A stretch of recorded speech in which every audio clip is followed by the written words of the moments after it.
13.6 electron volts. Got it? So how much, what does this represent? The amount of energy that you need to remove an electron from hydrogen. You good? Okay, guys, watch this. So now let's go back to our picture. Here we go. And let's go ahead and write this one in.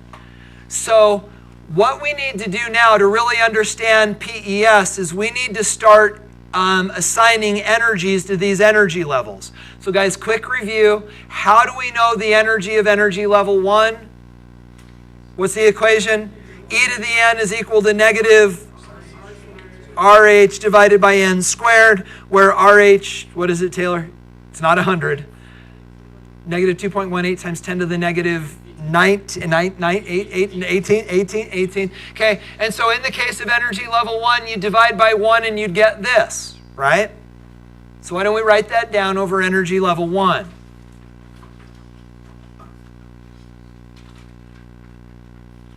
Now you ready? Let's now convert this to electron volts. So how would we do that? Well, guys, we would take this number, negative 2.18 times 10 to the negative 18th joules, and in order to convert to electron volts, we would divide by 1.6 times 10 to the negative 19th, a little one-step dimensional analysis problem, and when you do the math, guess what the answer is? 13.6 electron volts. Do you get it? Do you get it? Do you get it? What if I wrote that out to 5 significant digits and I gave you 13.606? Now do you get it? Guys, what is that number, 13.606? The ionization energy of hydrogen. So the big idea is this, guys. In hydrogen, the electron in hydrogen is in the first energy level. How much does that energy level have associated with it? 13.6 electron volts. How much energy do we need to add to hydrogen to get it to ionize? 13.6 electron volts. What's the connection? Well, the idea, guys, is to get this electron away from the nucleus of hydrogen, we have to add the same amount of energy with which that electron is bound to the nucleus. If it's bound with 13.6 electron volts, which makes sense because the electron is in the first energy level and there's no shielding, then that's the amount of energy that we would need to add to strip the electron away from the nucleus. Do you get it? You good? Okay. But guys, Carson, go ahead.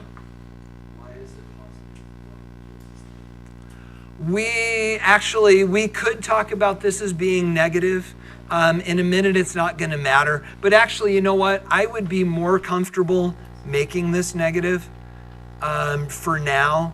So let's just do it. Because I agree with you. As we're talking about signs, that's more appropriate. Yeah. There, and good. And if you add if you add 13.6, it makes it 0. Go ahead. Same idea. Okay. You guys okay with the idea? Okay, now please don't write this down, but now let's play a little game.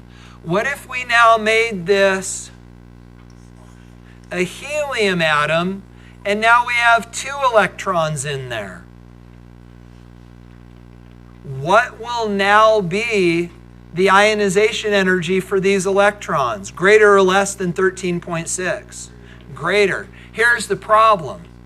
We can't calculate it. Why can't we calculate it? Negative R sub H over N squared only works for hydrogen. See, guys, there's another value. There's another R sub H. It's not called the Rydberg constant. There are other values for the numerator of that fraction that work for multiple proton systems. We just don't have to worry about it. So we can't solve that equation and assign energies to each of the energy levels for anything other than hydrogen.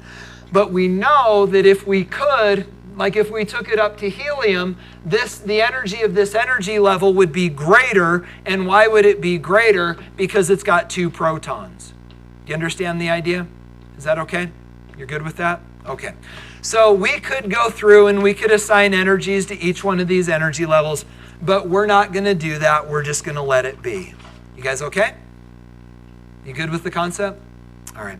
So guys, this is where we start doing PES. This is where this starts to get interesting. So let's define some terms. First of all, what is a photoelectron? Guys, a photoelectron is simply an electron that is ejected from an atom. Let's make it atom. Well, let's leave it substance. It could also be a molecule. So a photoelectron is or are electrons ejected from a substance due to energy added in the form of a photon. So you add photons, these photons excite the electrons, and we add so much energy that these electrons get blasted out of the nucleus, which means that we're adding how much energy? Ionization energy.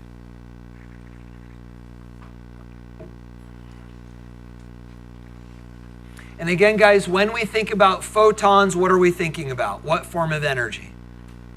Light, electromagnetic energy. But guys, it's not just light. It could be X-rays, radio waves, microwaves, gamma rays, you name it. But it's electromagnetic radiation. So when we think about photons, we're thinking about electromagnetic radiation. Okay, so now there's one last new term that you need to learn, and then we're ready to play. And guys, that term is what is called electron binding energy, EBE.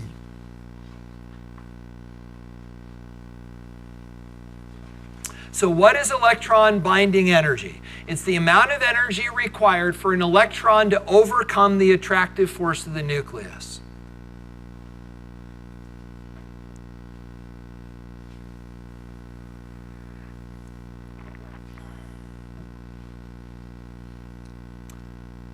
Wait a minute. Haven't we already talked about something like this? The amount of energy that it takes to break the attraction, of the amount of energy it takes to kick the electron, the amount, what do we call that? Ionization energy. Guys, it's actually, for our purposes, the same as ionization energy. For some reason in the context of, and you'll see why, it's really not a word game, but it kind of is. In the context of PES, photoelectron spectroscopy, in the context of PES, we don't talk about ionization energy. We talk about what is called electron binding energy. But just understand it's not something new. You already understand it because you understand that ionization energy is the amount of energy needed to rip an electron off the nucleus. You guys ready to do some PES? This is cool. You're going to like this. It's pretty neat stuff. Are you guys all caught up? You're good? Okay, so how does PES go down? Well, guys, this is what makes PES go down. Write this above your electron diagram thingy. This is the equation that makes PES tick. So what I'm going to do is I'm going to introduce you to the equation, and then we're going to talk about what it means, and you're going to understand what it means by looking at the equation, and you'll make all these connections, and it's pretty cool. So here's the way this goes. Guys, what is that? Gosh, that's familiar. The energy of what? A photon. So this is the energy of an incoming photon. Remember, we learned two equations. C is equal to lambda nu. Speed is equal to frequency times wavelength. And that same day, we learned that energy is equal to h, Planck's constant, times the frequency nu. Now, what's EBE? Electron binding energy. This is the energy that is needed to eject an electron. And then, guys, we all know KE, right? Kinetic energy. This is the energy that you'll find out goes to accelerate the electron.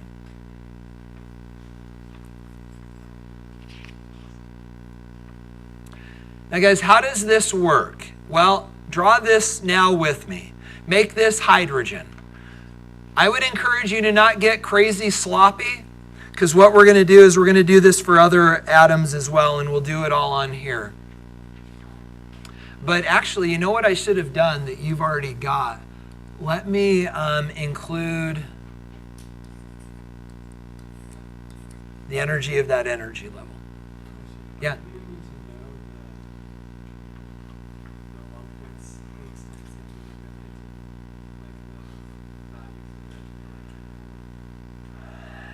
Is it on the equation sheet?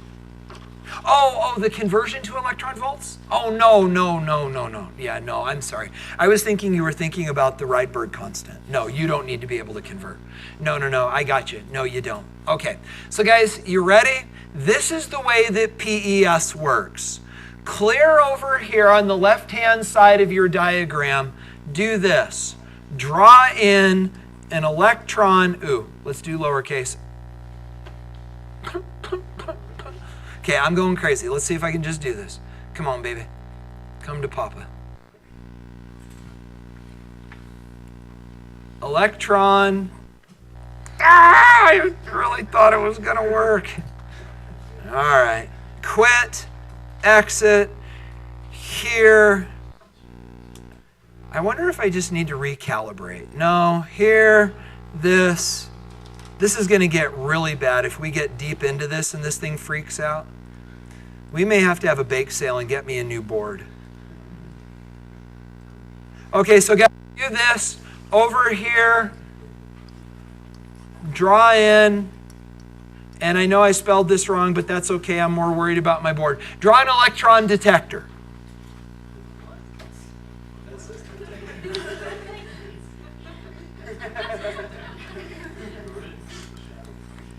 Okay, imagine that you had a piece of paper that magically appeared and then disappeared as you were trying to write, and all of a sudden you would go, yeah, that's the word detector. Okay. So guys, you ready? How does PES work? Well, PES, guys, is the process of ripping electrons off of atoms in such a way that you can figure out where they came from. So this is the idea. We are going to excite this electron, and right now we're just talking about hydrogen. So that hydrogen atom is bound to the nucleus by that Coulombic attraction, and we understand that that Coulombic attraction has a strength, I should be careful, of 13.6 electron volts. It's not volts, it's electron volts. That's bad. It's electron volts. Now, here's the idea. We are now going to excite that electron. So maybe you don't write this down, or maybe you write this down more carefully, but we're going to add a photon of energy to that electron. And we're going to draw that as a wave, thinking that represents light. Again, that could be visible light, ultraviolet light, could be X-rays.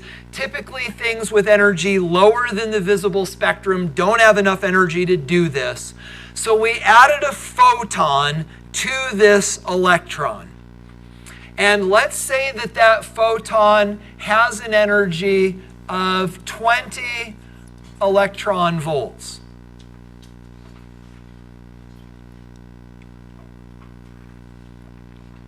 So guys, what is going to happen? So, and frankly, we could calculate, right? We could figure out what wavelength of energy has an energy of 20 electron volts. How could we do that?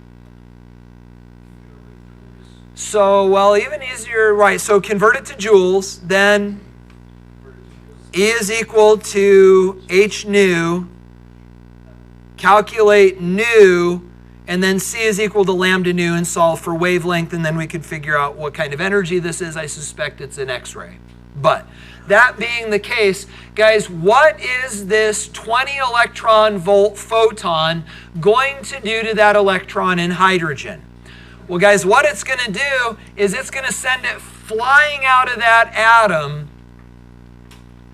past energy level infinity and right out the door.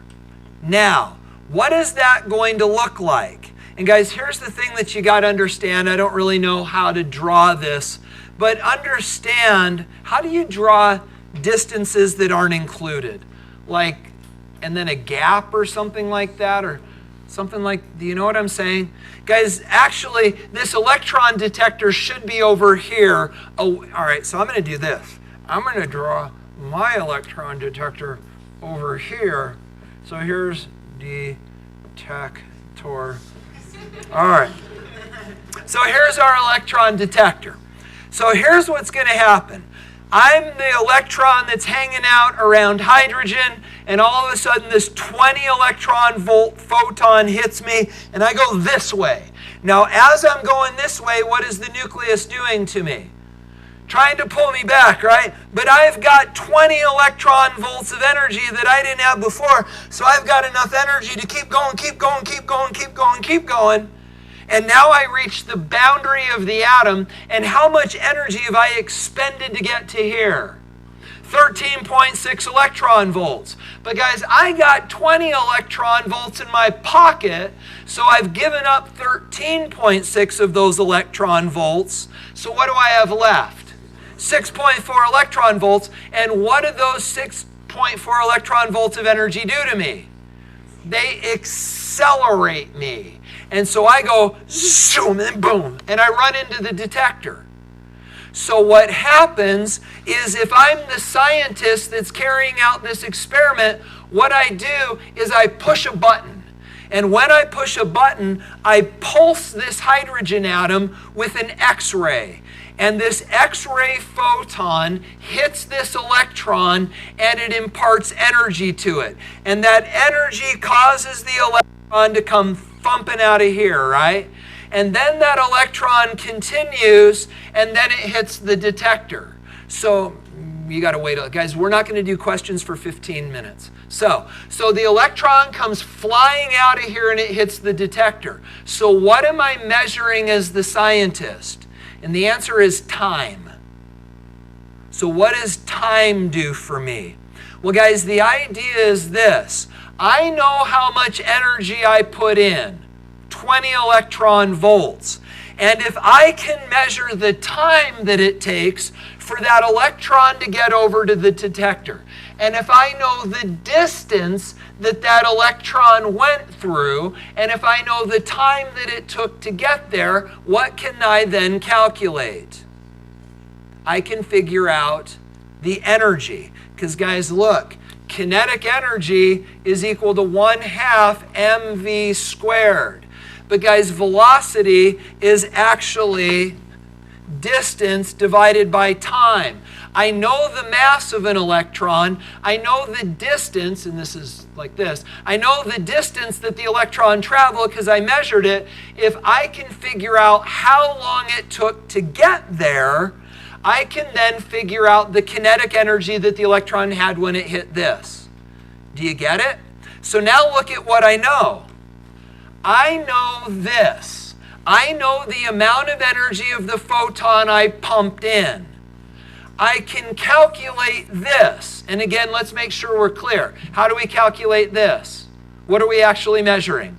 Time, and by knowing the distance, we can calculate kinetic energy. So if I know the energy that I put in, and if I know the kinetic energy of the electron coming out, what does that simply allow me to solve for through subtraction? The electron binding energy. But guys, what is the electron binding energy analogous to? The energy level. You get it? So guys, it goes like this. Let's clean the slate and just watch. So we pump in a 20 electron volt photon. And then the photon hits this hydrogen, and we measure how long it takes for that electron to hit the detector, and we do the math, and we know how fast it, and we know the distance, and we calculate kinetic energy, and we calculate the kinetic energy, and the kinetic energy is 6.4 electron volts. So then we go 20, right, because this is our x, this is what we're solving for. How do we solve for x? 20 minus 6.4, what does that give us? 13.6. So we know that that electron had an electron binding energy of 13.6 electron volts, which tells us it came from where?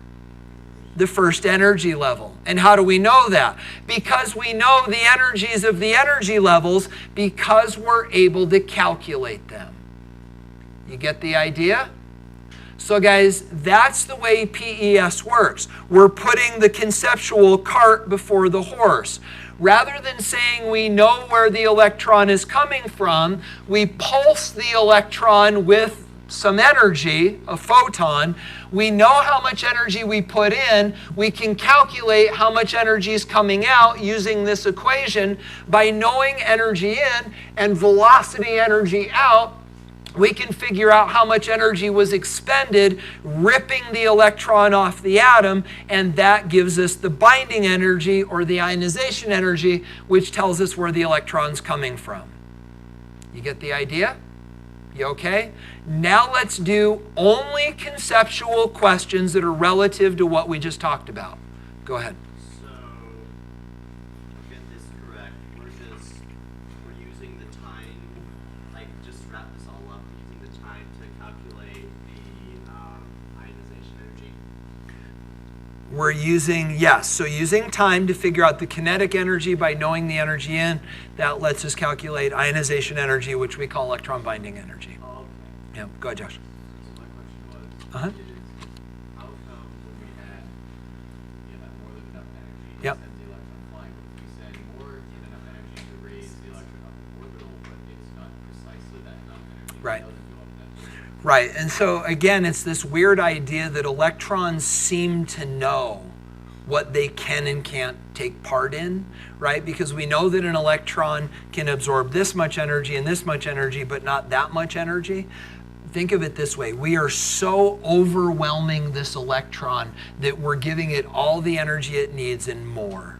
But this only works if we add enough energy to get it out. So if we pulse this electron with a photon that had less than 13.6 electron volts of energy, it wouldn't work. So what you're basically doing is kicking this thing so hard that it has no choice but go. Go ahead. Let's do it like 13.7 and not enough to leave the first, but not enough to go to the last, or just No, can't be better, right? correct. So it would have enough energy to leave. It would just leave relatively slowly. Yeah. Go ahead.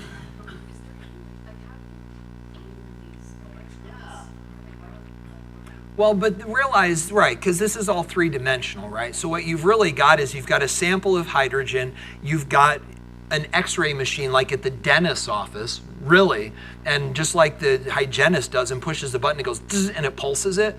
And those electrons are going in every possible direction. But all you need is one, right? One, by the law of averages, is going to come hit your detector. There's other ones going in all sorts of different directions, but all you need is one, and that's it.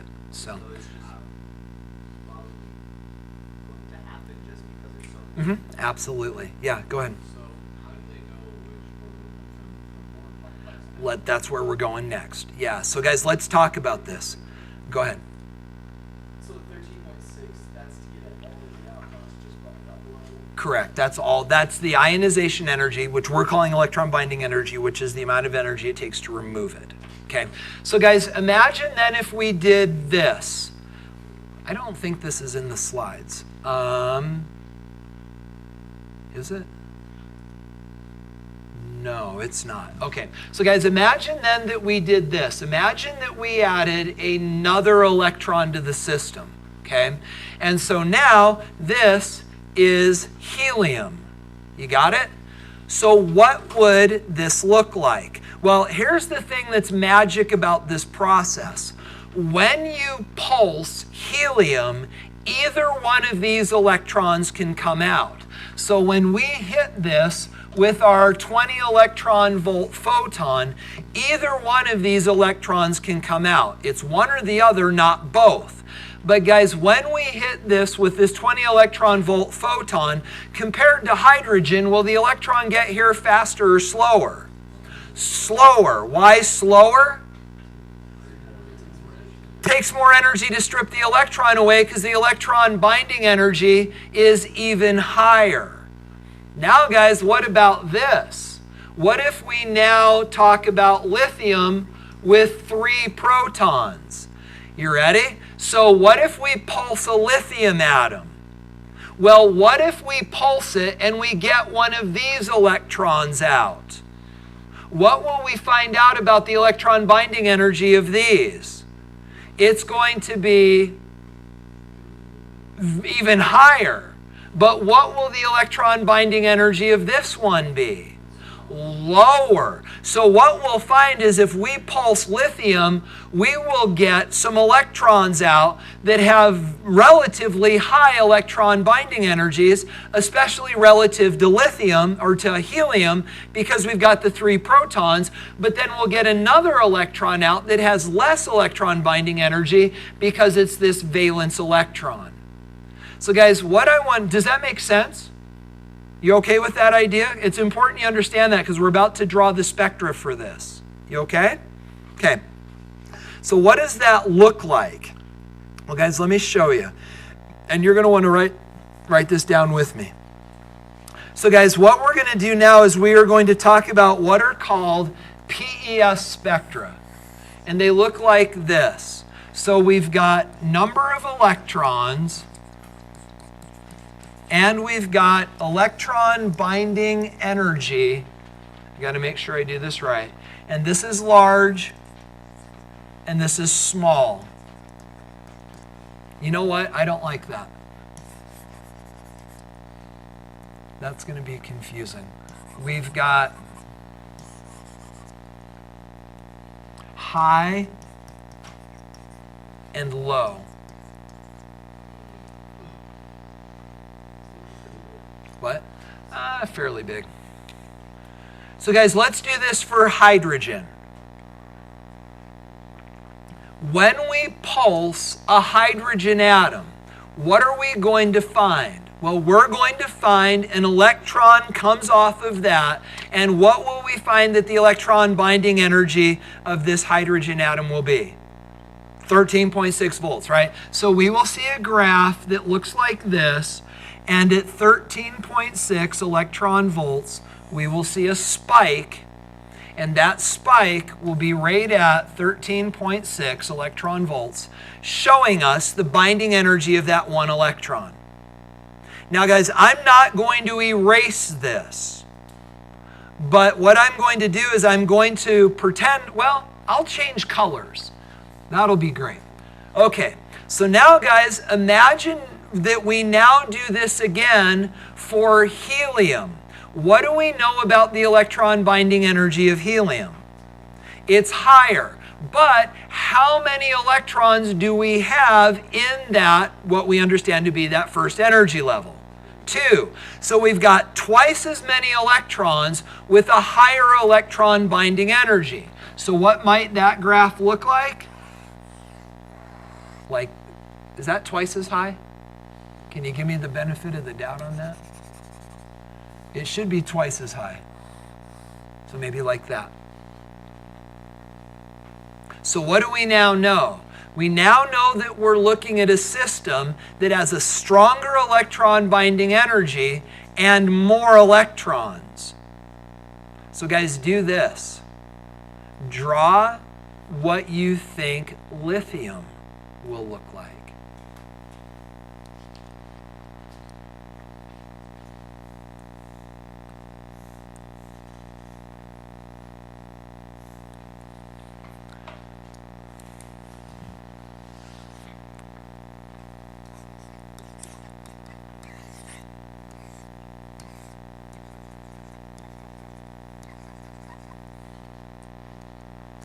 So let's do this. Compared to helium, guys, what are the electron binding energies for these 2 electrons going to be? Higher. And then what will the electron binding energy for this electron be? Lower. So what might that look like? Well, we're going to have a peak here that will be the same height as helium. Why the same height as helium? 2 electrons, but why is it shifted to the left? It's a higher electron binding energy because lithium's got 3 protons. Then we're going to see another spike over here. How high will it be? Same height as hydrogen because it represents 1 electron like this. And notice, guys, that the electron binding energy of that one electron in lithium is less than the electron binding energy of that one electron in hydrogen, because hydrogen doesn't experience any shielding. So guys, then for fun, what do you suppose beryllium will look like? Element number 4, even further to the left, and then where will the second peak be? A bit before which one? The black lithium peak. Will it be the same height? You get the idea? And it just goes on and on and on. Now guys, here's the trick, and this was a lot of the fighting that we can finally count on. Guys, this is the way you will be tested over this. Here's the problem, and this is what caused the fist fight with the woman who scared me to death and the Indiana guy that was the one that was behind all of this. Look at your homework. Look at that first graph. So notice that it says relative intensity. I'm on the very first page. It says relative intensity. That's the number of electrons. But notice the units on the x-axis. Electron kinetic energy. Let me say this slowly. That is inversely related to electron binding energy, right?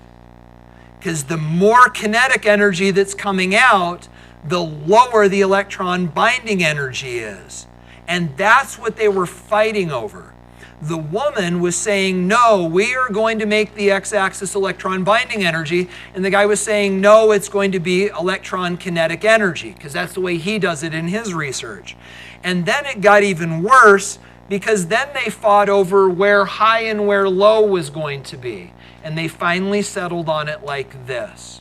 So guys, let's do this really quickly and get you out of here. Relative to the homework, here's what we're going to do. We are going to do number 2. But notice that this is relative to kinetic energies. We're also going to do number 3, but again, be careful with kinetic energies. We are going to do number 4. Skip 5 and 6. Wait. Do 6. Stop there. So we're going to do, what did I say? 2, 3, 4, and 6. And be careful of units. So guys, there you have it. We're going to spend time on Wednesday and grade these, guys. We're not going to rush through them, even though it's a test day. And we'll wrap up from there. Have a good rest of your day.